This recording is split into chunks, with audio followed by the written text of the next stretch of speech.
Hello, guys, and welcome to the Rebound Talks podcast, where we find the best tools, tips, and techniques needed to overcome any adversity.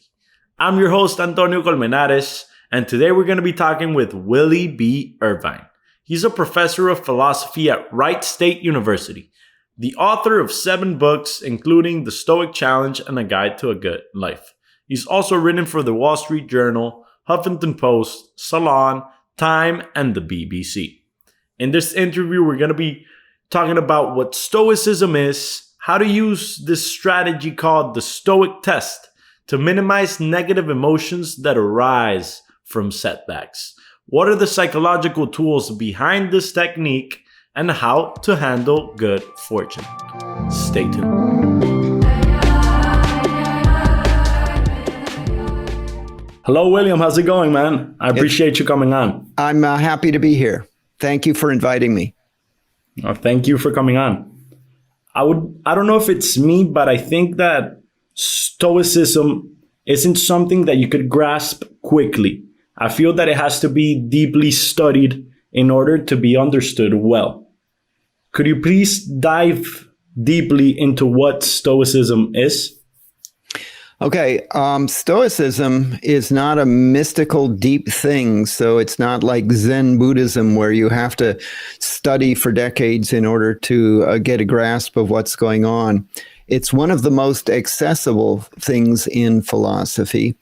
And here in the United States, maybe in Spain too, but here in the United States, we have what's called a 3-day weekend. And that's when there's Monday is a vacation. And my standard line, when people say, how long does it take to become a Stoic? My standard line is you can do it over the course of a 3-day weekend.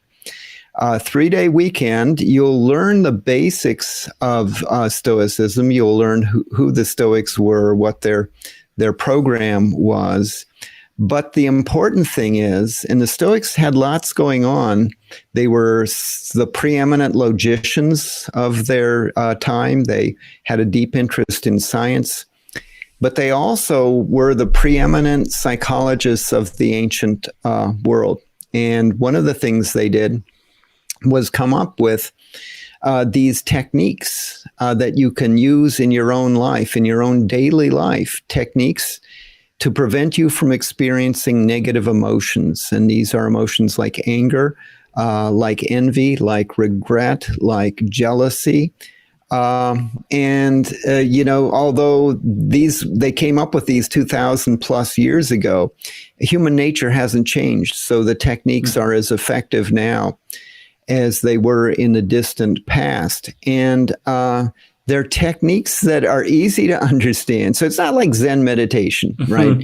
But they're easy to understand, and you will know very quickly whether you're getting a benefit from them. And some of the techniques, and these are the ones that I have explored in my book titled The Stoic Challenge, some of these techniques are particularly applicable to students. As students face a certain amount of stress, they face these hurdles in the form of exams and material to master and papers to write. And some of them are just done in by the level of stress. They are, they end up abandoning their pursuit of an education because of it. But there are things that the Stoics came up with that can be applied to their situation. And so today, I guess that's one of the things we'll be discussing about. But it's a much broader philosophy too. But so that's a starting point for this conversation.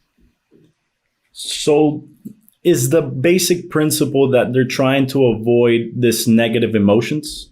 Am I getting it right?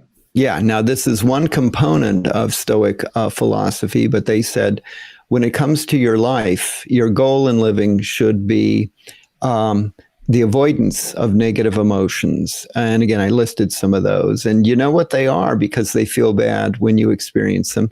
And the interesting thing is they just pop up, seemingly out of nowhere. They pop up and they own you until they decide to depart. So if you've ever experienced anger, you know about that. You're angry and you're going to do some really stupid things until it goes away. Envy is a terrible emotion that can rip you apart. Sexual jealousy, it can be a fatal emotion. I mean, people, crimes of passion have been committed because of it. So those are negative emotions. But one thing a lot of people make the mistake of thinking is that the Stoics were anti-emotion. They weren't anti-emotion. They were all for positive emotions. It was the negative emotions that they tried to avoid, very sensibly tried to avoid.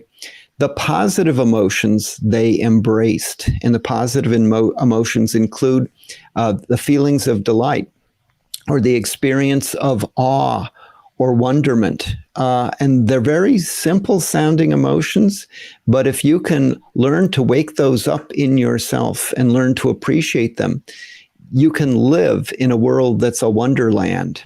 And this is almost despite what your circumstances are. You can live in a world that gives you an incredible amount of joy. Most people don't do that. What do most people do? They assume that someone else has figured it out. And so if they just do what everybody else is doing, then they'll have a good life. And so what is everybody else doing? They're pursuing fame and fortune in some sense. And now you can see it, on the internet of people trying to generate likes, and very much trapped by what other people want to see of them. So they end up living not their own life, but living a life for other people. That's a dangerous thing. Fortune, displays of wealth. And the fortune is basically really just a variant of this fame theme. Because what are we trying to do? We're trying to impress other people. Even better, make them envious of us if they can experience that emotion. The problem is you look around at these people who are playing this game, they don't seem like happy, well-adjusted individuals in many cases. So the Stoics were only one group. Many different groups have come up with different philosophies for living, strategies for living.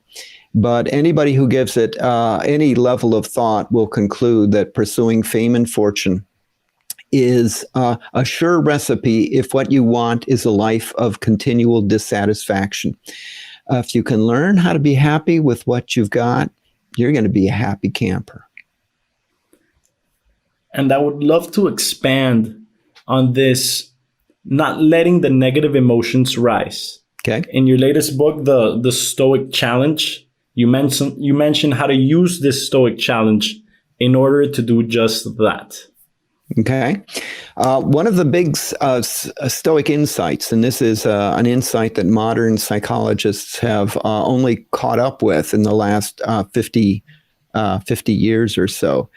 They have all of these interesting tricks they can use where you can actually prevent negative emotions, or if they do pop into your head, you can take advantage of them. You can make them work on your behalf. So consider something. So the book is about life's setbacks. And if you're a functioning human being, you're experiencing lots of setbacks in the course of a day. Some of them are tiny little setbacks. You discover that you've run out of toothpaste, and some of them are big setbacks. You break a leg. You suddenly, we're in the time of the pandemic. You suddenly realize that you've got a fever and a dry hacking cough, and those can be bad things.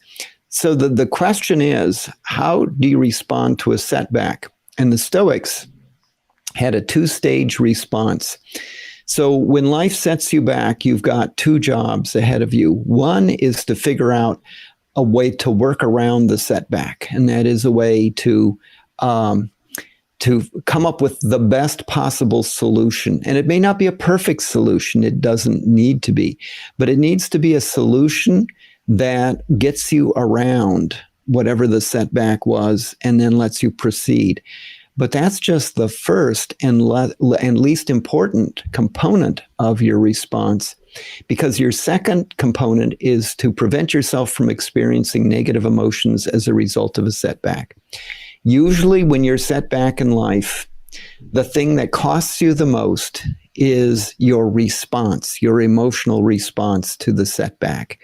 So the setback was, you have a project due and you're running up against the deadline, and you start feeling anxious and you start feeling like a failure.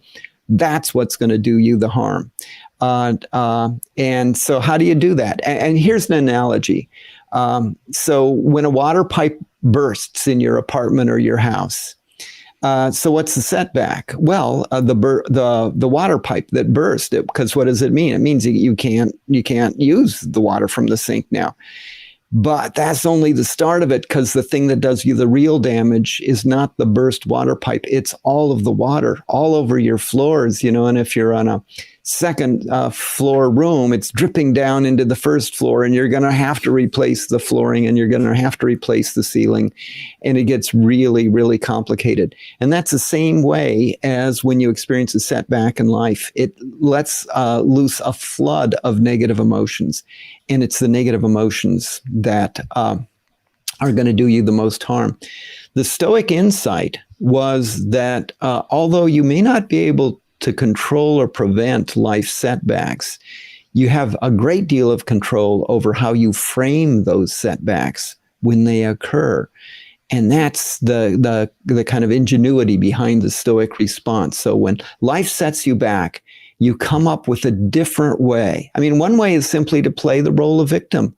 Oh, boo-hoo, something bad happened to me, and I'm going to wallow in victimhood. And that's just the way it goes. And everybody should take pity on me as a result. Or you can put it into comedic terms. You can try to turn it into a joke. Elsewhere, I've written about this, and that is when somebody insults you, what's the best way to respond? Standard way to respond is what? To get insulted, to insult them back, and to get angry that they've insulted you.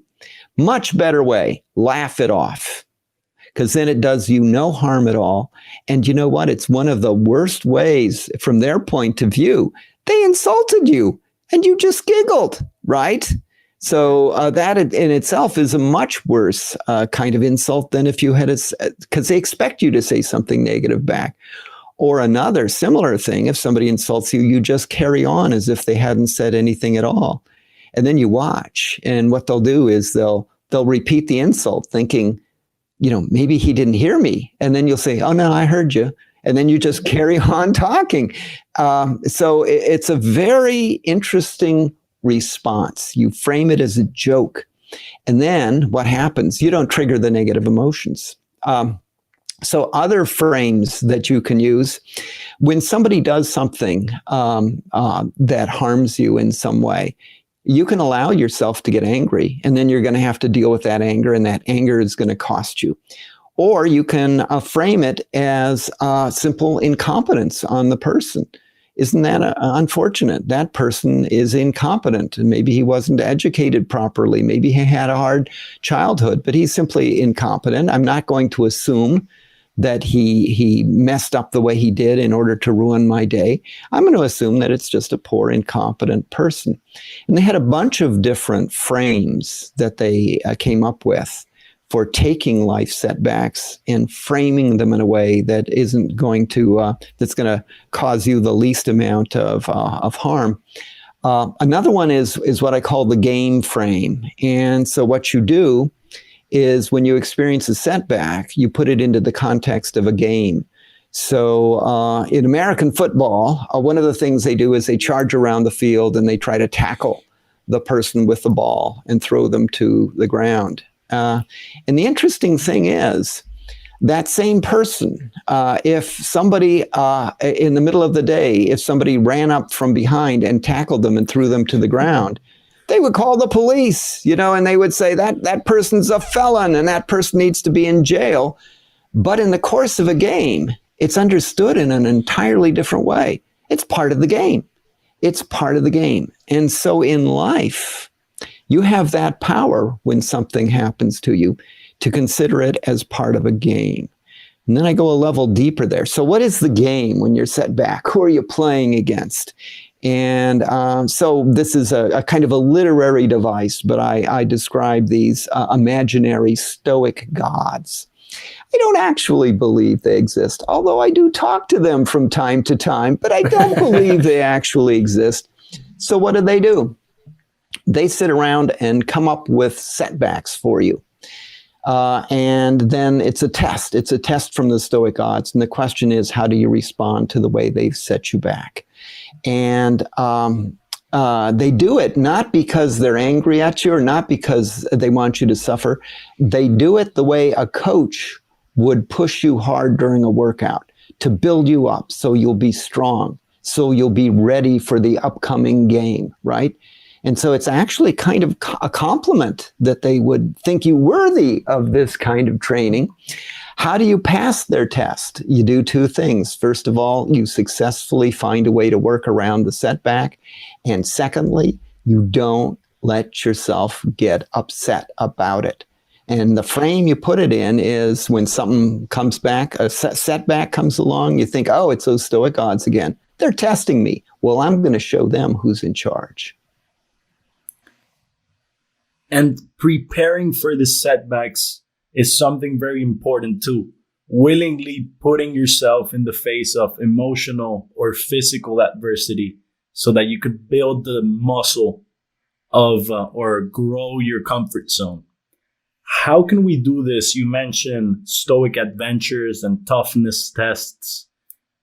How can we use this to build our strength in overcoming different setbacks? This is Stoic training, and it can take different forms. And the things I'm going to describe now to many people just seem like craziness, crazy behavior. Most people, what should your goal be? I should be perfectly comfortable all day long, and I should never do anything where there's a chance of failing, because what if I fail? I'm going to be miserable if I fail. So Stoics say, no. You should be doing just the opposite. You should be doing things that are going to cause you to experience discomfort, and discomfort in unexpected ways. So one of the things you can do is you can stay home in your nice cozy bed, or you can go on a camping trip. And if you go on a camping trip, all sorts of setbacks can happen. It can start raining. It can be too hot. You can realize that you've forgotten a flashlight. You have all of these things that can happen. So what's the point of that? Well, you keep strong your ability to respond successfully to setbacks. And what's the advantage of that? Well, that means when life presents you with a setback, you're ready for it. It's the difference between the athlete who never trained and the athlete who trained extensively. Other things you can do is you can do things that are difficult just because they're difficult. So let's put this also in the frame of mind of a student. So in life, there's two kinds of people. There's the people who fail a lot, and there's the people who never fail. And then if you look at those people and you look at who's successful in the long run, in some sense of the word success, it's the people who fail a lot. The people who never fail never become big successes because they never try anything that's difficult to do. The people who fail because they're trying to do something that's hard to do. And it's just a consequence. Now, the interesting thing about them, and this is the Stoic approach to failure, is they bounce. When they fail, they bounce back. And they learn from the failure, and they go on to make new, better failures that if they're lucky, and there's an element of luck in it, but if they're lucky, it will ultimately result in their succeeding in life. It's a curious thing, but you should, if you never fail at anything, you should rethink your life, because you're playing it safe. And if you want to accomplish big things, you have to take risks. And if you take risks, you're going to experience failure. And then the question is, what do you do when you fail? Do you break like an egg or do you bounce? And let me throw in one more thing, and then I'll give you some more time here talking. So suppose you have some big project that you're about to embark on. And you know that because you're doing something really hard, there's going to be a continual inflow of setbacks. You're going to be repeatedly set back. So one thing you can do is you can go in the first setback, you can say, "Whoa, this is too hard. I quit." Or you go into the whole thing. You frame it as a high hurdle race. In track, we have the hurdles. And so you go into it knowing there are going to be these hurdles. And then what do? Your job is to clear each hurdle as it comes along. And then there'll be another one. You clear that hurdle too. And what do? Finally, after 10 or 12 or however many it is they have, I wasn't a hurdler back in the day, then you've completed the race. But you don't think of the hurdle in personal terms. You don't think somebody put this obstacle here just to screw me up. Instead, you plan on it being there. And when it's there, you take care of it and you move on to the next hurdle. Definitely looking at setbacks as hurdles is something very important, because a lot of people dwell on, oh, he did this to me, and they use this, they victimize themselves whenever they experience a setback. And if they think about it as failure, then they're basically doomed. Yes. And there's also the difference between if somebody does, and there are evil people out there, and if somebody does something terrible to you, you have a framing choice there. You can frame it as, you can play the role of victim. You can say, I'm the victim, pity me. I am a victim of human injustice. Or you can play the role of target. And there's a big difference. To play the role of target, what you're saying is somebody did something wrong to me. Somebody used me as the target, but I'm going to prevail. I'm not going to let it get me down. I refuse to play the role of victim. I don't want your pity, because what I'm going to do is earn your admiration by the courage I show in dealing with being targeted. Also, having the resilience, but putting yourself in this frame of mind, you call it anchoring, I think it is, where you are already sort of expecting bad things to happen. Would you mind expanding on, well, there's two psychological factors behind the Stoic test, anchoring and framing. Yeah. Would you mind expanding on what anchoring means and how this could also be useful? Okay, anchoring takes advantage of a psychological phenomenon or a psychological strategy called negative visualization. And we talked before about learning Stoicism over a 3-day weekend. But one exercise you can do is an exercise in negative visualization. It takes a few minutes to do it. And either you will come away quite impressed by its power, or you might say, that's no big deal, in which case maybe Stoicism isn't for you. The way you do it is you take a moment to visualize the loss of something that's very important to you. And, it's a personal thing, and different people will have different things that they value. But imagine that something you value is suddenly and unexpectedly missing from your life. So it can be a job. You get a phone call and your boss says, sorry, but we have to lay you off. It can be your spouse leaves you, your lover leaves you. It can be one of them dies unexpectedly. Allow yourself, or if you're a parent, that your child unfortunately passes away. So you allow you don't dwell on that, because that's a miserable life, but you allow yourself to have the flickering thought of that happening. And if you do that, there's an amazing thing that happens next. And that is the next time you encounter the person in question, you will feel so full of appreciation that they're still part of your life. Or in the case of a job, next time you go into work, you'll be thinking, I'm really glad I have a job, and I'm blessed that this job exists and that I get to do this.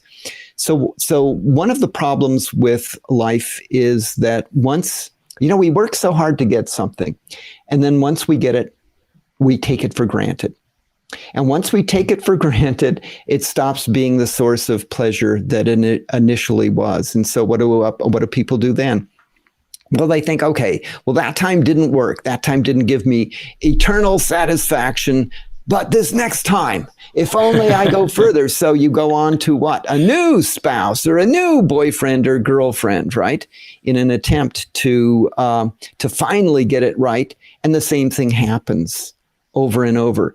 So you have two ways you can proceed through life. One is to imagine that if only you had more, better, whatever it is you had, you would finally be happy. But that's like chasing mirages. You get there, and there is a period of happiness, and then you're right back where you were. You're back to that dissatisfied state. The Stoics say that by practicing negative visualization, you can avoid that. Because what it does is it keeps you satisfied with the things you already have. You embrace the life you find yourself living. And that's a very important, an important thing to do. So anchoring, that's one form of anchoring. Anchoring is when something bad happens to you. You know what? If you have your anchor set high and you just imagine that you're just going to be getting good stuff every day, all day long, and then one little bad thing happens, shoelace breaks. It's going to be traumatic. But if you have your anchor set low, where you're thinking, to get through today, wouldn't it be great to have enough to eat? Wouldn't it be great to have a bed to sleep in? Because not everybody on our planet does. Then by setting the anchor low, you're going to realize that you are living a blessed existence. Wherever you are, it could be vastly worse. And if you don't realize that, it's because you've led a pampered life, a truly pampered life. And good for you so far, but life unfortunately sets us up for setbacks. And when you're hit with one, it's going to be devastating to you. Whereas somebody who had their anchor set low, something happens, a negative thing, they say, oh, okay, could be worse than this. There is a silver lining to the thing that happened. And so they get through it more easily. They bounce instead of breaking. Because having low expectations whenever you're going to an event or whenever you're taking a class or whenever you're waiting for your grades. Oh, you're waiting for your grades. You expect to get an A and you get a B. And then you're kind of sad. Oh, I thought I was going to get an A. But if you always keep the expectations low, you will be pleasantly surprised, is how I call it. Yeah, that's true. And, when it comes to grades, here's another Stoic technique. You realize that in life, there are things you can control and things you can't control. When it comes to grades, you have some control. What can you do about grades? You can study to the maximum extent that's possible given your situation. What else can you do? You can go in and see the teacher and ask for help. What else can you do? You can make a point to study the night before the exam rather than partying hard the night before the exam. Those are things that are in your control, things that can be done. What is not in your control is the actual grade that you get. Because you know what? The instructor could have developed a dislike for you. The instructor could be in a bad mood. There are a number of things that could go wrong. Or it could be that despite you studying, you really taking it as seriously as you could and studying as hard as you could, that you're only capable of getting an okay grade. Here's the thing. You can categorize that as a failure, but you can also categorize that as a success. Meaning what? Meaning, you know what? I did the best I could. If you do the best you could, and yet you don't succeed in the broadest sense of the word, you can walk away proud because you did the best you could. What else could you have done? You can't do better than the best you could. So that's another kind of life lesson, that if you make it your project to do the best you can, sometimes it's going to turn out great. And sometimes it's not going to turn out great, but however it turns out, you can walk away proud, knowing I gave it my best. It just wasn't in the cards this time. Seneca has a beautiful quote that is, we suffer more in imagination than in reality. Yes. And that's true. We catastrophize. That's a fancy name for it. But if you look at your actual life, here's another. This is also from Seneca. He said, "Whatever happened bad to you that's ruining your day, imagine that it happened to a friend instead, or a neighbor instead, right? And you'd say, well, it's no big deal. Why is he so upset over it? Yet when it happens to you, you take it personally." And you think, there's forces out to get me. But try to imagine it the way you would what you would do if it happened to somebody else. I think he has it an example of, somebody breaks a teacup or something. It's just a broken teacup. It's what you say if it's somebody else. But if it's you, you're going to get upset over it. And we've been talking a lot about setbacks, sort of the negative side of the spectrum. But I want to touch on successes and now. How should we handle successes? How should we handle good fortune? And why is it so dangerous to publicize your successes?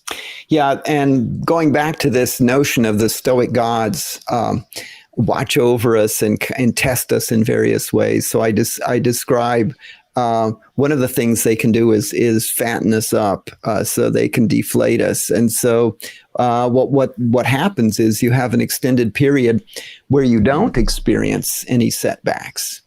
And that's a really dangerous period, because then any little thing is going to ruin your day. And I describe in the book one circumstance. I row competitively. And I described a circumstance where there was a mistake in the scoring, and they made the announcement that I had taken first place. I went, collected my gold medal, came back to where my friends were, and showed them my medal and everything else. And then came the announcement that no, there had been a scoring error, and they announced the top 3 finishers, and my name wasn't among them.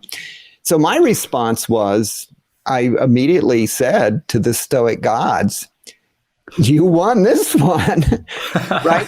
But it's kind of like anchoring, but the opposite thing, and that is when good things happen, you're thankful that good things happened, but at the same time, you realize they didn't have to happen, and in the future they won't happen. There will be setbacks, and so you don't allow yourself to get carried away by success. You don't allow yourself to get carried away by seeming failure either, right? Nothing is as good as it seems, and nothing is as bad as it seems. And if you go through life remembering that, it'll keep you kind of on an even keel as you go through your days. That's great. That's definitely great. And lastly, I want to touch on the meditation on death that you talk about. Okay. That you do everything as if it were your last time to ever do it. Why is this technique helpful? This is a technique that, once again, sounds really gloomy and really depressing and everything else. But that was the Stoic insight. Some of these things, like negative visualization, and first of all, they aren't saying you go around thinking about bad things that could happen to you. That's an anxiety disorder. You need medication or something. But you allow yourself to have flickering thoughts about bad things that can happen to you. Another kind of flickering thought you can have in your daily life is when you do something, and it doesn't matter what it is, when you do something, allow yourself to have the flickering thought that it's conceivable that this is the last time you will ever do that thing. Because we are mortal human beings, there will be a last time for everything that we ever do. There will be a last time you brush your teeth. There will be a last time you kiss the person you love. It has to come to an end. And life is tricky. So there are lots of times when you experience the last time and you don't realize it, right? But it was the last time. So, for instance, we're in the middle of a pandemic now, and certainly where I am, a lot of restaurants had to close. And then the interesting thing is, it'll turn out that many of them don't reopen because it was too much of a financial setback for them, and then they can never reopen again. And in those cases, it'll turn out that the last time I ate in those restaurants, and it could be my favorite restaurant, was literally the last time. But when I did it, when I was eating there, I didn't think of that. I just instead assumed it would always be there. And anytime I wanted to go there, it would be there, meaning that I took it for granted. And that's what we do with everything in our life. If we've got it, we enjoy it for a little bit, and then we start taking it for granted. But by imagining it's the last time we're going to do something, that can prevent us from taking it for granted. And so one example I give is when I have to go outside on a hot summer day and mow the lawn. It's not fun at all. But then I realize there will come a time, if I live long enough, there will come a time in my life when I can no longer do it. And I'll look back on the good old days. Remember when I was young and I could go out on a hot summer day and mow the lawn? And that takes a lot of the sting out of doing an activity that would otherwise simply be drudgery. So it's a beautiful technique, easy to use, not mysterious or, no mystique connected with it, but very effective. All the techniques that we mentioned, the anchoring, the framing, the Stoic Challenge, have been amazing. Is there anything else that you'd like to say or anything that you would like to promote, Bill? Nothing promoting right now, but I'd like to leave what is currently my Stoic motto. As far as I know, the Stoics never said this, but I think it does a good job of capturing a lot of what the Stoics were about. And it's a short little sentence. Do what you can with what you've got where you are. And because if you think about it, that's all you can do, right? But a lot of people don't even do that. They are in a difficult situation, and so they just fall to pieces, and the situation gets worse. But you will go far in this life if all you do is to do what you can with what you've got where you are. Thank you for watching this episode of the Rebound Talks podcast. I really hope you enjoyed it. We're coming out with episodes every single Wednesday, so please subscribe, leave a like, and if you found anything useful, comment it down below. See you next week.